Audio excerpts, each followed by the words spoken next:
Now we're going to hear from a visitor from the distant past. He's going to give us a first-hand account of how we came to be the Republic of Texas.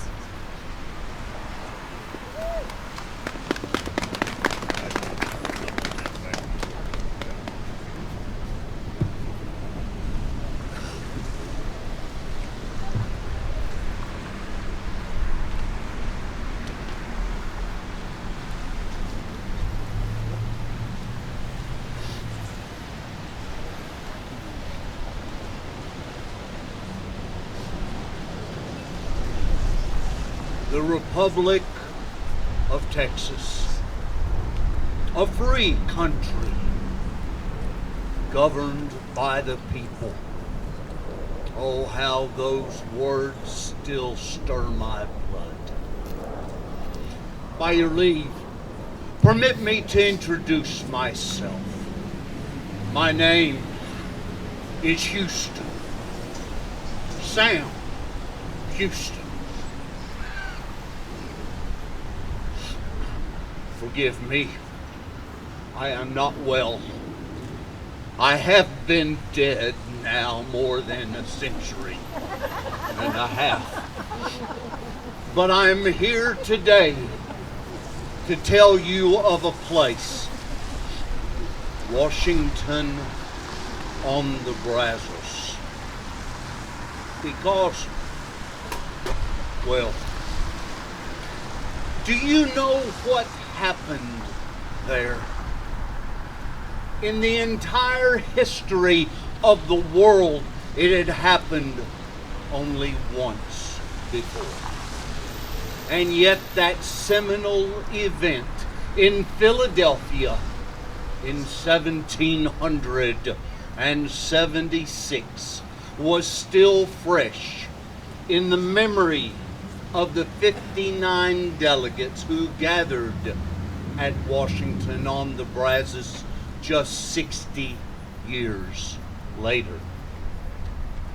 I should know I was among them. Were the odds we faced, the risk we took, any less severe than those confronting the Continental Congress? Was our cause any less noble, any less justified? It had begun when General Antonio Lopez de Santa Anna became president.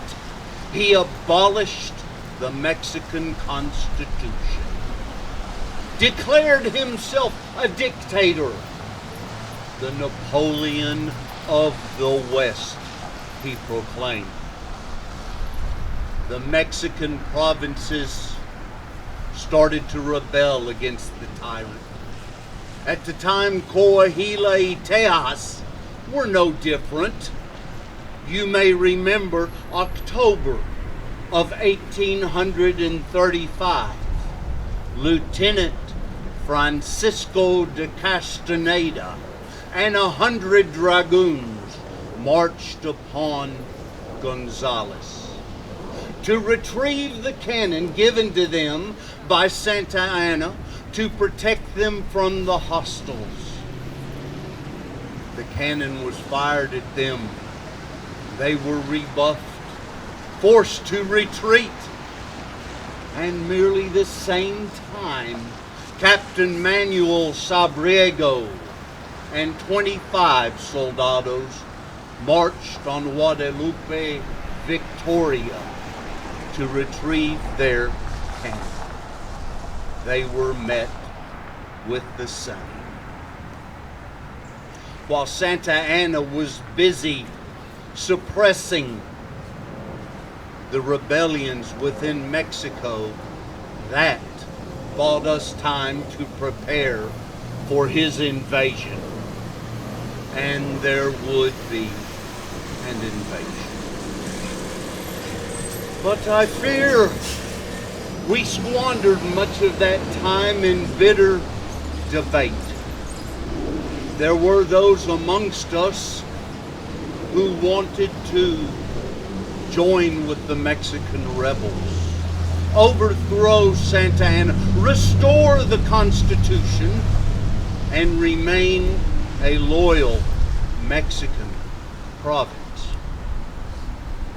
But others, myself most prominently included, believed it was time for Texas to follow the example of the 13 colonies when they declared independence from Great Britain, to follow the example of Mexico itself when it declared independence from Spain. This ongoing, most strident argument effectively crippled our ability to prepare for Santa Anna's invasion. We had called for the convention to assemble the first day of March in 1836. I recall that winter was particularly brutal. In mid-February, as I prepared for the journey to Washington on the Brazos, a particularly severe storm blew in, carrying blizzards down below the Rio Grande into the mountains of northern Mexico.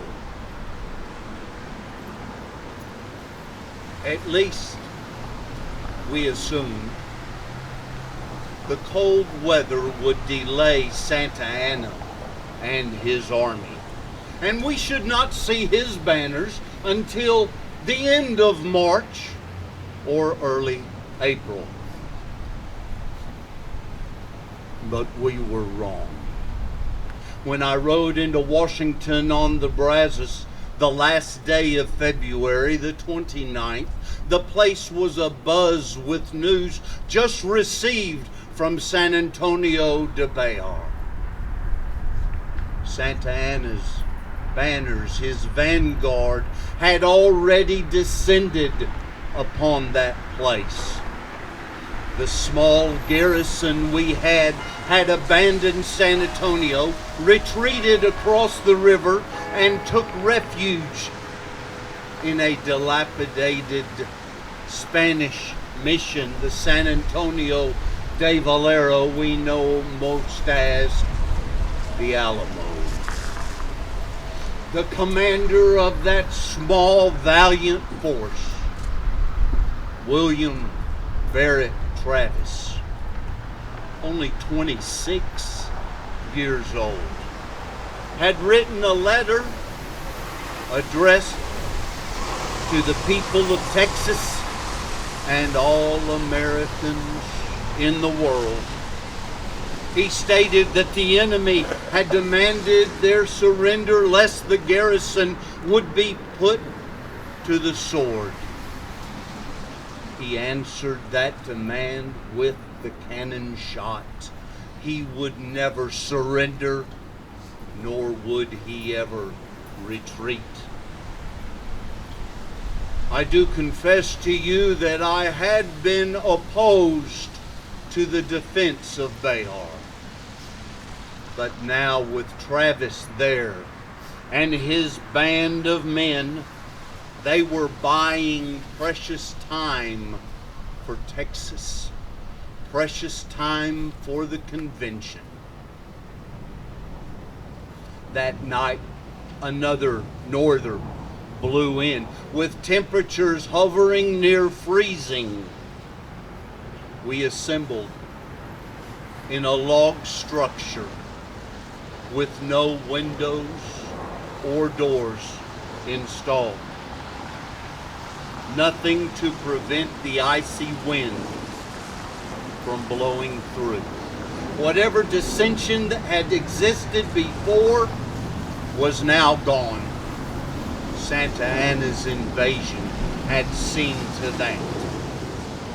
The first duty we had was to appoint Judge Ellis to preside over the convention, and he in turn appointed Mr. Childress to begin writing a Declaration of Independence, and to do it with all haste. And that he did. The next day, March 2nd, his committee did present to the delegates a Declaration of Independence. It explained the plight of our colony, cited our grievances, and then concluded, "We therefore, the delegates, with plenary powers of the people of Texas, in solemn convention assembled, appealing to a candid world for the necessities of our convention, do hereby resolve and declare that our political connection with the Mexican nation has forever ended, and that we, the people of Texas, do now constitute a free and sovereign independent republic." The Declaration was unanimously adopted at that very place. That very time, we had created a brand new nation, the Republic of Texas. Immediately, we began work on the Constitution for our new country. That evening, another dispatch arrived from Colonel Travis, this one specifically addressed to me. He wrote, "Do hasten on aid to me as rapidly as possible, as from the superior number of the enemy, it will be impossible for me to keep them out much longer. If they overpower us, we fall a sacrifice at the shrine of our country. And we hope posterity and our country will do our memory justice." By thunder, that man was a prophet. A sacrifice at the shrine of our country. How could he possibly know that the Alamo would become the most revered shrine in all of Texas? We hope posterity and the country will do our memory justice. Why, we do remember. All of Texas remembers the Alamo. But at that moment, we could not appreciate how desperate his situation was. There were reports, however, that Colonel Fannin and his 350 men were en route to relieve the Alamo. We presumed, at least we prayed, the Alamo was safe. Our convention continued its work. On March 4th, I was reaffirmed as the commander-in-chief of our Texican forces. But by March 6th, we learned the horrible news that Fannin had abandoned his attempt to relieve the Alamo. That morning, yet another letter arrived from Travis. He wrote, "Let the convention go on and make a Declaration of Independence, and we will then understand, and the world will understand, what we are fighting for. If independence is not declared, I shall lay down my arms, and so will the men under my command. But under a flag of independence, we are ready to peril our lives 100 times a day." Did I not say the man was prophetic? Sadly, Travis would never know that we had already declared for independence, any more than we could know that very morning, March 6th, the 13th day of the siege of the Alamo, Travis and his entire command had made the supreme sacrifice at the shrine of their country. When Travis's letter was read before the assemblage, Mr. Potter put forth a motion that we should abandon the convention, pick up our arms, and march to the Alamo to relieve Travis. I rose to my feet and protested. To be sure, we had declared independence, but we had not yet completed the Constitution, nor had we established the government of Texas.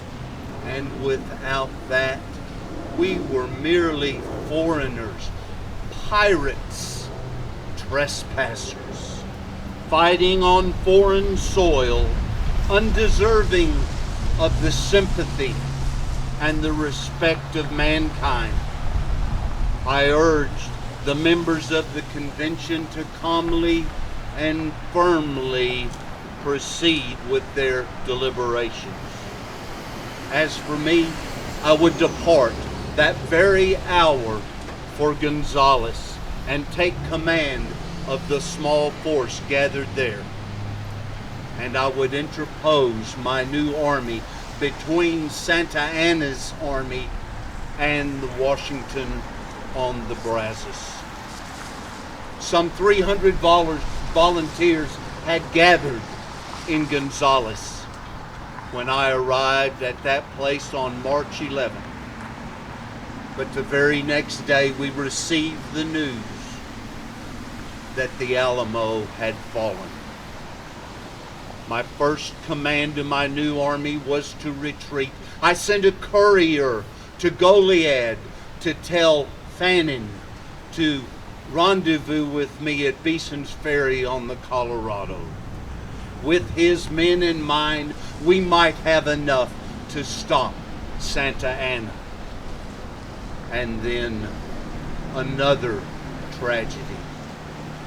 General Jose de Rea had surrounded and captured Fannin, his 350 at La Bahia de Goliad. Fannin and his men were marched out and executed to a man, their bodies piled and burned.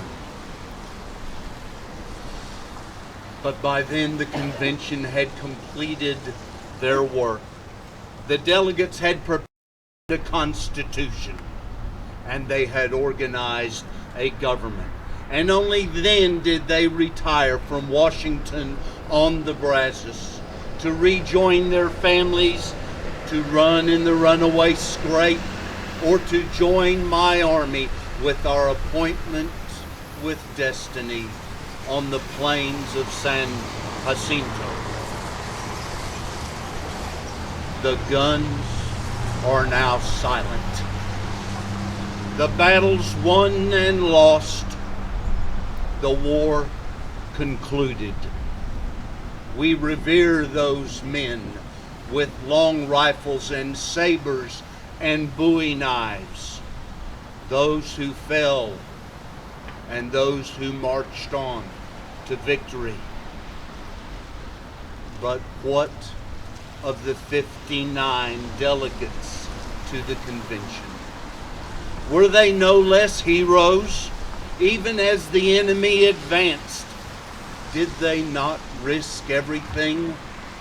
Their lives, their family lives, their land, to remain at their post and complete their duty. Remember the Alamo, I say. Remember Goliad. Remember San Jacinto.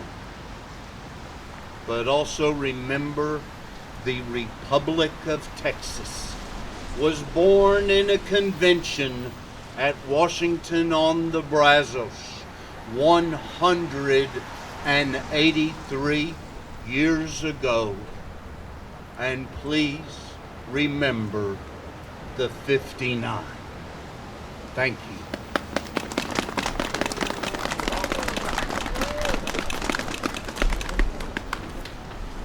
Thank you, General Sam, for that enthralling account of the events leading up to March 2nd, 1836, and all that happened afterwards. I think history has treated you well since your passing. We've named a fair few things after you, including the city that has the worst traffic in the state of Texas. That really concludes our formal program, and we hope you've enjoyed it and learned just a little bit about Grapevine and Texas history today. We've got some chuck wagon chili over here today. That never could be a better day for that, right over here in this Conestoga wagon. And there's no charge, but if you'd like to make a donation to our museum, we would be delighted to have that. We also have some wagon rides. It's a little wet, but if you'd like to ride around town in an old wagon, we'd love to have you do that. And thank you again for joining us, and please don't forget to get an application and join our Grapevine Historical Society. Thank you so much for coming.